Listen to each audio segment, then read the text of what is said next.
Picture this: a baby cries inside a West African palace in 1280. No one knows it yet, but this child will become the richest human in history. Wealth beyond anything Elon Musk, Jeff Bezos, or Bill Gates could ever stack together. His name was Mansa Musa. In this story, we'll uncover how he built an empire worth more than 300 trillion rupees and how his journey reshaped the world. But here's the twist. This isn't just about wealth. It's about power, strategy, and the mysteries he left behind. Let's begin.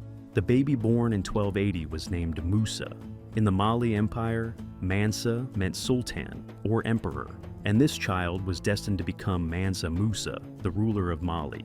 But here's where the mystery starts. Some historians say Musa was the rightful heir to the throne. Born into the royal bloodline of Mali, he was the nephew of the previous king, which made him the legitimate successor.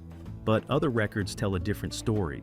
They claim Musa was actually the trusted minister of Mali's 9th sultan, Abu Bakr II, and only got the throne because of loyalty, not blood. Which version is true? Nobody knows for certain. The truth died centuries ago. What we do know is how Musa became emperor, and that story is stranger than fiction. In 1312, Sultan Abu Bakr II had a wild idea. He wanted to explore what lay beyond the Atlantic Ocean. He wanted to expand his already massive empire to lands no one had seen before. So, he assembled a fleet, 200 boats filled with soldiers, food, and supplies. He sent them across the Atlantic to discover what was on the other side. Weeks passed, months passed, not a single boat returned, except one. When that lone boat finally appeared on the horizon, it was barely holding together. The captain was questioned. "What happened out there?" they asked. His answer sent chills down everyone's spine. A massive whirlpool, a swirling monster of water that swallowed all 200 boats. Everyone, everything, gone. Only he survived, barely escaping with his life. Most kings would have given up, not Abu Bakr II. He became obsessed. He decided that he would go himself. He would lead a new expedition of 3,000 ships. But before he left, he did something that changed history forever. He called Musa to his side and gave him complete control of Mali. Every power, every authority. He made Musa the acting ruler. And then Abu Bakr II sailed away into the Atlantic Ocean. He never came back. Years passed, decades passed, centuries passed. Abu Bakr II vanished without a trace, and Mansa Musa remained on the throne. Now, here's the question that haunts historians. Was it an accident, or was it Musa's plan all along? Whether by fate or design, Musa was now emperor, and he wasted no time.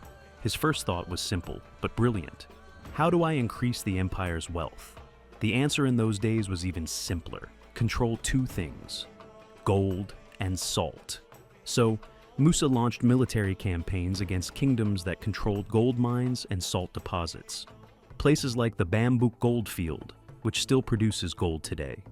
Regions like Tagaza, where salt was mined from the desert. Why salt? Because in the scorching Sahara Desert, salt wasn't just for cooking. It preserved food.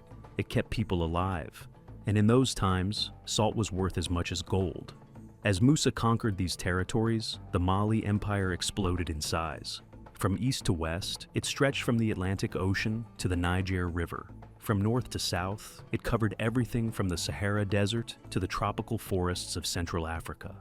Mali became massive, powerful, unstoppable.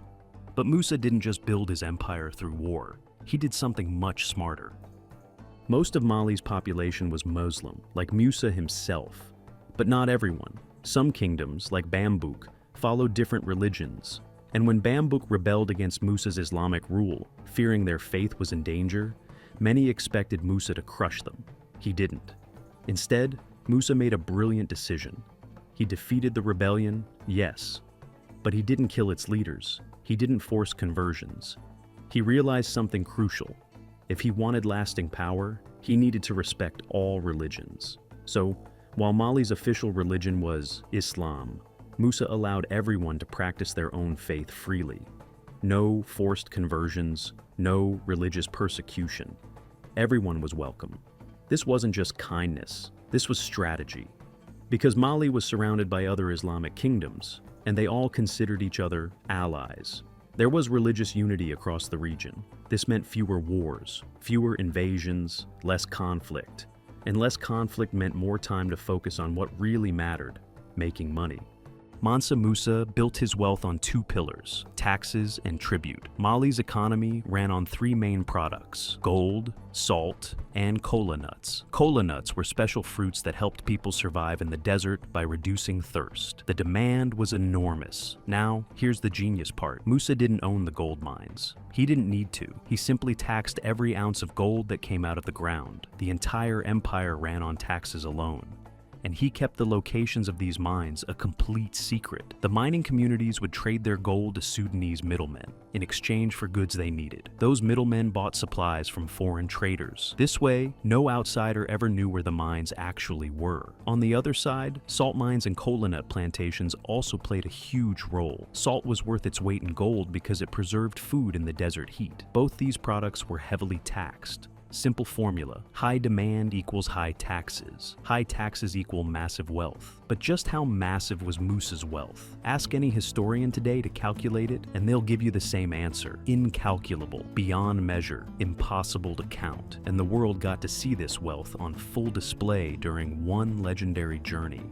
In 1324, like every devout Muslim, Mansa Musa decided to make the Hajj pilgrimage to Mecca, but he didn't travel alone. He brought 60,000 people with him. 60,000. 12,000 of them were slaves whose only job was to carry gold. He also brought camels with boxes of gold powder strapped to their backs. Why so much gold? For charity, for zakat. He was carrying approximately 20,000 kilograms of gold just to give away. As Musa traveled through cities, he distributed gold to the poor. Everywhere his caravan stopped on a Friday, he built mosques. When his second wife felt discomfort from desert dust, he immediately ordered an irrigation system built on the spot. In Cairo, Mecca, and Medina, he donated thousands of gold bars at each stop. Now, many kings throughout history have been generous, but Musa's generosity was so extreme that it did something no single person had ever done before. He caused hyperinflation across the entire Middle East and North Africa. He gave away so much gold that its value crashed overnight. The gold market collapsed.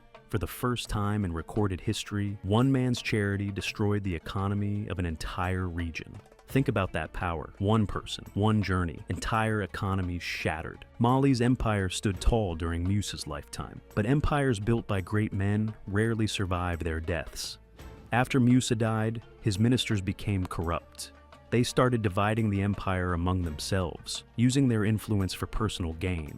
The kingdoms Musa had conquered began breaking away, declaring independence one by one. And just like that, the greatest empire in African history crumbled. Mali had everything during Musa's rule: a happy population, a full treasury, no external threats, religious tolerance, economic prosperity. But it all depended on one man's vision. And when that man was gone, so was the empire. So, what can we learn from Mansa Musa's story? He showed us that true wealth comes from smart taxation, not just owning resources. He proved that religious tolerance creates stability and prosperity. He demonstrated that generosity, even extreme generosity, leaves a mark on history that money alone cannot buy. His empire rose higher than anyone imagined possible, and it fell just as quickly when that vision died. Mansa Musa remains the richest person in human history, not just because of his gold, but because of what he built, what he gave, and what he represented. 300 trillion rupees, an incalculable fortune, an unforgettable legacy, and a mystery that still echoes through time. Was he always meant to be emperor, or did he take the throne through the most brilliant, patient plan in history? We'll never know for certain. But one thing is clear: Mansa Musa didn't just build an empire, he built a legend.